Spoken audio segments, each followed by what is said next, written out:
Assalamualaikum warahmatullahi wabarakatuh dan salam sejahtera. Saya Cikgu Jamilah binti Yaakob dari Sekolah Kebangsaan Air Putih.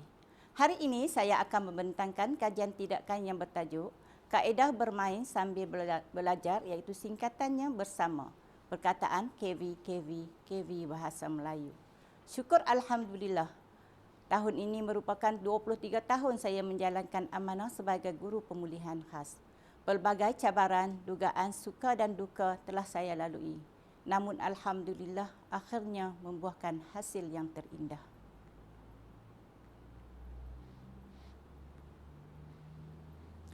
Sekolah Air Putih merupakan sekolah luar bandar yang terletak berhampiran dengan Pengkap Pendang. Jumlah guru dan staf iaitu seramai 43 orang. Guru 39 orang, staf 4 orang. Manakala jumlah murid seramai 575 orang, iaitu murid tahun 1 hingga tahun 6 seramai 525 orang, murid prasekolah seramai 50 orang. Latar belakang pekerjaan waris iaitu penjawat awam, swasta dan bekerja sendiri iaitu bertani, berniaga dan sebagainya. Seterusnya kita lihat data murid pemulihan khas iaitu murid kajian. Jumlah murid pemulihan khas Sekolah Kebangsaan Air Putih seramai 18 orang. Tahun 2 seramai 9 orang. Tahun 3 7 orang. Tahun 4 dan 5 1 orang. Murid kajian yang saya ambil iaitu murid tahun 2 seramai 5 orang dari 9 orang. Seterusnya kita lihat pengenalan kajian, iaitu isu literasi yang bermaksud keupayaan asas seseorang murid untuk membaca, menulis dan memahami terutamanya di kalangan murid pemulihan khas. Seperti mana yang kita ketahui, murid pemulihan khas ini dia akan mudah lupa apa yang dieja terlebih dahulu dan disambungkan menjadi perkataan. Seterusnya, kesukaran menyebut perkataan KV. Di mana murid, contoh, kalau saya bagi perkataan kemeja, murid akan tengok gambar, murid akan sebut baju. Jadi itulah kesalahan yang kesukaran menyebut perkataan KV. Seterusnya, keperluan pendekatan kreatif dan interaktif iaitu kaedah pengajaran pembelajaran yang menggabungkan elemen inovatif, teknologi dan penyertaan aktif murid sewaktu sesi pengajaran pembelajaran dijalankan. Dengan itu, PMP menjadi lebih menyeronokkan, menarik dan berkesan. Seterusnya kita lihat penyertaan masalah. Pertama, penguasaan murid hanya pada tahap KV dan KV sahaja. Di mana daripada 5 orang murid, 3 orang murid sudah menguasai KV dan 2 lagi masih belum menguasai KV dengan lancar. Seterusnya, kurang motivasi dan tumpuan, iaitu murid memerlukan pujian dan ganjaran seperti bagus, baik, cantik dan sebagainya. Manakala kurang tumpuan pula, mungkin disebabkan guru menggunakan satu kaedah iaitu satu hala di mana guru mengajar murid mendengar tanpa guru tidak memberi peluang kepada murid untuk berinteraksi. Seterusnya, kaedah konvensional kurang berkesan. Apa itu kaedah konvensional? Konvensional iaitu kaedah tradisional iaitu yang lama yang mana guru menulis, murid menyalin, guru menyebut, murid mengikut. Tapi untuk menjadikan pembelajaran lebih menarik, guru perlu menggabungkan kaedah konvensional dengan kaedah blended learning seperti pembelajaran menggunakan ICT terkini. Contoh PAK 21, Google Meet dan lain-lain lagi. Seterusnya, kita lihat objektif kajian. Pertama, meningkatkan penguasaan KV, iaitu bacaan dan penulisan. Di mana murid boleh membaca tetapi murid tidak menulis perkataan yang disebut oleh guru. Yang kedua, meningkatkan minat dan keyakinan murid iaitu memotivasikan murid terhadap aktiviti pembelajaran melalui kaedah bermain sambil belajar. Yang seterusnya, menilai keberkesanan melalui kaedah bermain sambil belajar semasa pengajaran dan pembelajaran berlaku di dalam kelas. Seterusnya kita tengok metodologi dan atau kaedah kajian. Kaedah kajian terdapat 5, iaitu pertama, reka bentuk kajian, iaitu yang bersifat kualitatif murid dan kuantitatif, iaitu jumlah murid. Tujuan kajian ialah membolehkan guru mengenal pasti permasalahan dan membuat penambahbaikan yang berterusan dalam bilik darjah ketika pengajaran pembelajaran dijalankan. Tempat dan tempoh masa, iaitu di mana saya menjalankan aktiviti ini di dalam kelas pemulihan dan mengambil masa 4 minggu, iaitu 8 sesi.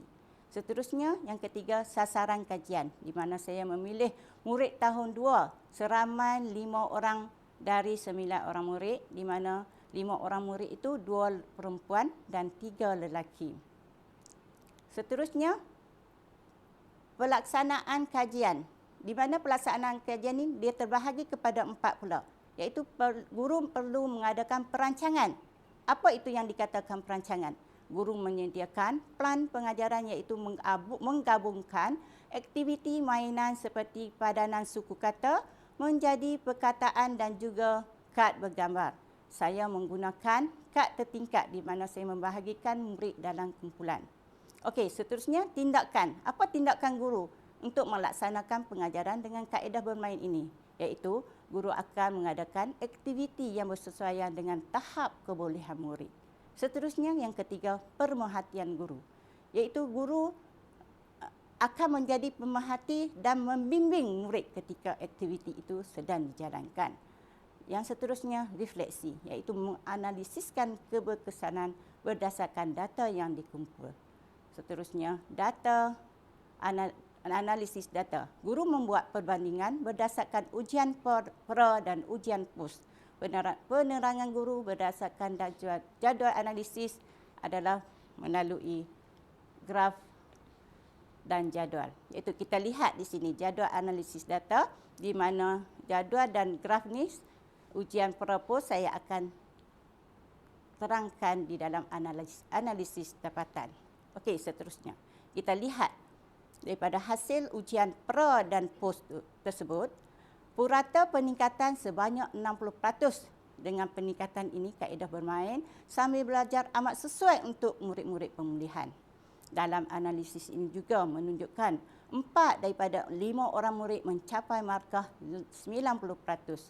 Seorang murid yang tidak mencapai peratus yang tinggi kerana murid tersebut merupakan murid ponteng tegar. Kaedah bermain sambil belajar menunjukkan impak yang positif. Okey, seterusnya kita lihat dapatan kajian. Pertama, murid menjadi lebih aktif dan berani mencuba, di mana guru memberi peluang kepada murid menunjukkan kreativiti murid ketika aktiviti bermain sambil belajar sedang dijalankan sewaktu PMP dijalankan. Seterusnya, suasana pembelajaran menjadi lebih ceria dan menyeronokkan. Yang ketiga, peningkatan keyakinan murid bertambah. Okey, seterusnya kita lihat penambahbaikan kajian. Di sini saya pilih 3, iaitu pertama, perbanyakkan kad suku kata perkataan, kad suku kata bergambar dan kad suku kata dalam pelbagai bentuk. Seterusnya iaitu mempertingkatkan penggunaan teknologi seperti video, Google Classroom dan sebagainya. Yang ketiga iaitu memperluaskan kepada murid lebih ramai, iaitu contohnya guru boleh guna kepada kelas perdana.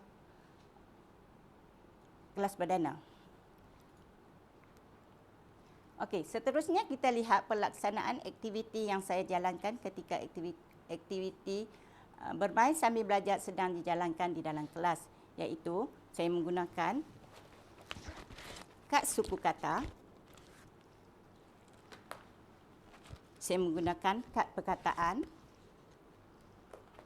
saya menggunakan kad bergambar dan saya menggunakan kad tertingkap yang diberikan kepada murid untuk dijalankan ketika aktiviti berkumpulan dijalankan. Di dalam aktiviti tersebut, saya membahagikan murid kepada kumpulan, iaitu 2 kumpulan, 1 kumpulan 3 orang murid dan 1 kumpulan 2 orang murid. Okey, seterusnya kita lihat bahan yang saya gunakan selepas murid menjalankan aktiviti belajar sambil bermain menggunakan kad ketingkat tadi. Jadi saya sediakan bahan ini pula untuk melihat tahap kebolehan murid selepas mereka menjalankan aktiviti tersebut. Contohnya, saya sediakan di sini, bahan ni dia boleh pelbagaikan. Bukan saja untuk contoh perkataan KV saja. Dia boleh pelbagaikan. Okey, semasa PMP dijalankan, saya tidak menggunakan atau fokuskan pada KV saja. Saya akan minta murid membina ayat secara lisan. Sebab saya tidak mahu murid bosan, saya minta murid akan bina ayat, iaitu kita akan mengukuhkan penguasaan murid. Contoh, murid akan jawab, kita kena contoh kata, saya tunjuk gambar menara. Murid jawab, saya kata, okey, bina ayat menara. Murid akan kata, ini menara. Okey, itu ialah jawapan yang betul. Okey, contoh lagi, kalau saya kata, bina ayat yang panjang dan mudah. Okey, menara ini tinggi. Itu ialah untuk meningkatkan penguasaan lisan murid. Okey, seterusnya untuk penulisan, saya akan minta murid menulis perkataan yang mudah, pendek. Contoh, ini menara, ini baju. Itu ialah untuk menguatkan penguasaan penulisan murid.